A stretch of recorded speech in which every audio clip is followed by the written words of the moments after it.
سلامونه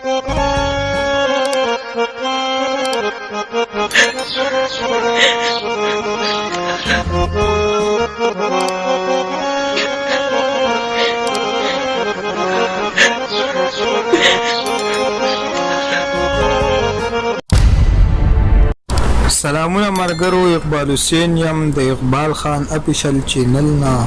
امید دربه چې ټول به ټیک ټاک او د ژوند په موضوع کې یې ملګرو. په سکرین چې تاسو ته کوم تصویر ښکاري دا نوجوان د یورپ د تلو خواهشمندو چې زه به یورپ ته لاړ شم، زما به غریبي او زما د نیستي به ختمه شي.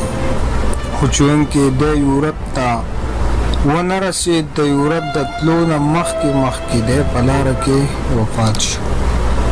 نو کم کسان چې د یورپ شوقیان یا هغو ته زه ریکویسټ کوم چې پلیز د یورپ د تلو نه مخکې یو زر ځله سوچ کوئ، ولې چې تاسو شاته ډېر غټ غم پرېږدئ. مور وي، پلار وي، وروڼه خویان دي، ستاسو د راتلو پورې تاسو یادئ او هغه دروازې ته ګوري په کومه دروازه چې تاسو وتلئ. دغه پلار چې ډېرو د سختو سره، ډېر د تکلیفونو سره خپل بچی راغټ کړي او دغه بچی ته بیا جدا شي. یورپ دغه رڼاګانو پسې ځي په دغې تمه باندې چې زه به یورپ ته واوړم او زما به نیستي او دغه غریبي ختم شي. مخې ته چې کم ستونزې راځي د هغې دوی ته معلومات نه وي. د دې خلکو نه خو ایجنټان پیسې واخلي 20 لکه 13 لکه، بیا چې د یو ایجنټ دغه ختم شي بیا بل بیا داسې په دغې سټیپ بای سټیپ دو ځان وباسي. خو په دې کې مخې ته دوی ته ډېر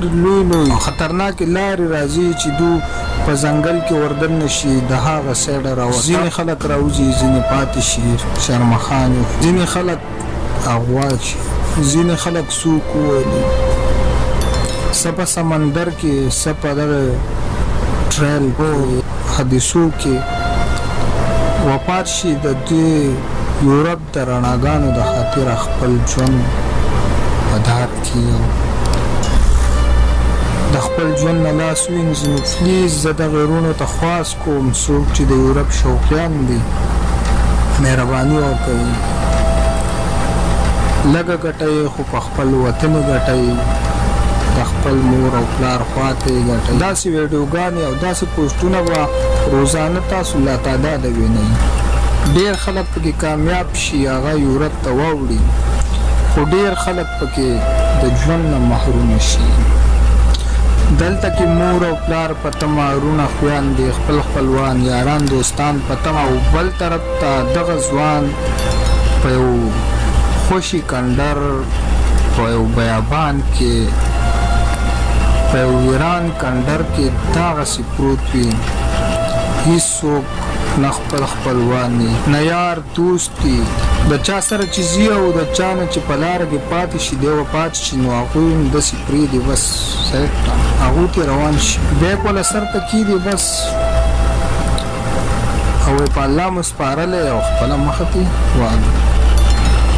نو زه دغه وروڼو ته خواست کوم مهرباني وکړئ چې یورپ ته د تلو نه مخکې سوچ کول، ډېر سوچ کول، ولې چې دا ډېرې خطرناکې لارې دي.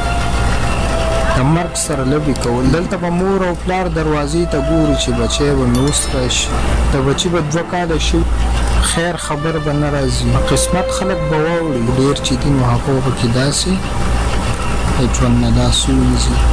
ښایسته ویډیوګانو دپاره اقبال خان اپیشل چینل ضرور سبسکرایب کړئ.